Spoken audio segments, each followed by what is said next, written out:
បងមិនមែនបរោះកំរតែបងក៏ចង់មានស្នេហ៍ស្ទើរដូចបងមិនសូវល្អ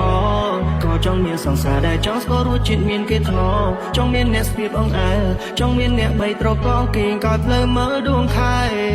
ដឹងច្បាស់ណាស់ថាព្រះច័ន្ទរានៅសែនឆ្ងាយតើអាចទេសុំមេជួយបងពីកាយទូវិស្តាយបងនេះ